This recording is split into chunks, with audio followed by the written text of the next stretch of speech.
I am back today with the only rifle in my entire collection that will actually float.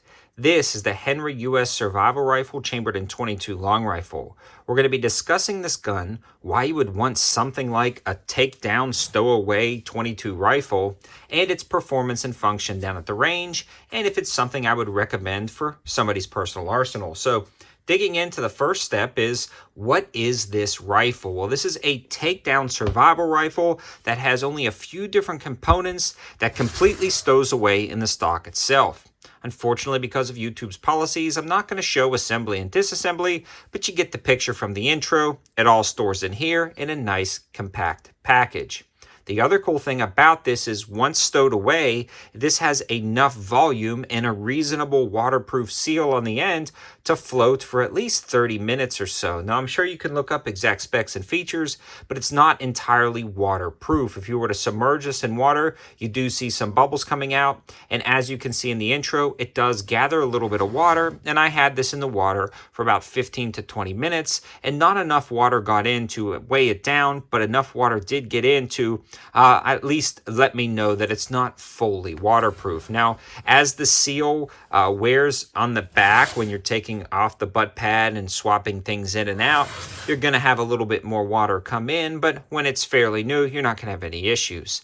I feel like the real purpose of the waterproof nature of this would be to kind of stow away everything into your stock, wrap a paracord lanyard cord in a carabiner, clip it onto the side of your pack, and dangle it down. And if it rains, especially raining from this way and dripping down, it's not going to get inside the gun, and you're going to stay fairly dry, and it's going to keep that waterproof design in adverse conditions. So it is great for some type of waterproof application.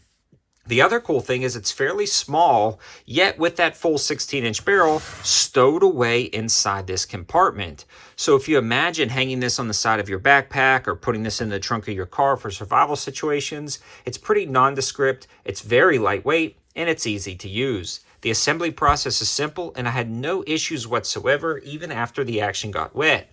In fact, I actually let the action get wet while I was shooting the intro portion of this video, put it inside and let it sit in the garage for about 2 days to see if any corrosion would form. I purposely did not dry this off.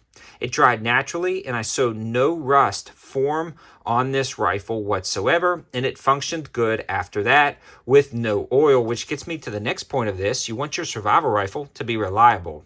And man, this was reliable. Now, since then, I've cleaned it, I've put oil on it, and it's also still working great. But in its original configuration, right out of the box, or at least I picked this one up used right out of the box for me, it ran bulk pack ammo, CCI mini mags, and a wide variety of copper washed hollow points, as well as lead jacketed or just no jacket whatsoever, just lead round nose rounds with no issues whatsoever. So this was incredibly reliable when it came to feed and function.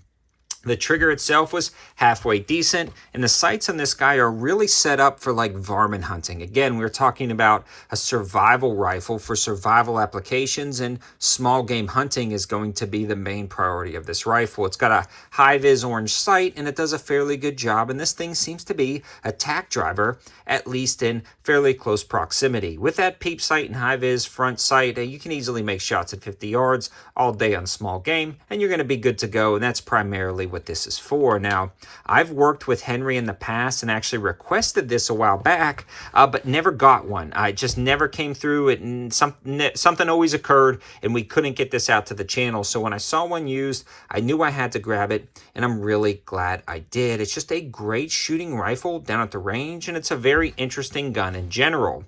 I love the fact that it's waterproof, lightweight, and very compact, able to be packed into something. But if you're buying this just for a range shooter or standard hunting applications, you may be disappointed with some things. I mean, there's no handguard up front. You don't really have a ton of options to mount optics on this. It's not the most ergonomic when it comes to shooting in general, but those are very small sacrifices for survival applications, especially with the advantageous nature of the stock, the waterproof nature, and the lightweight feel and takedown design.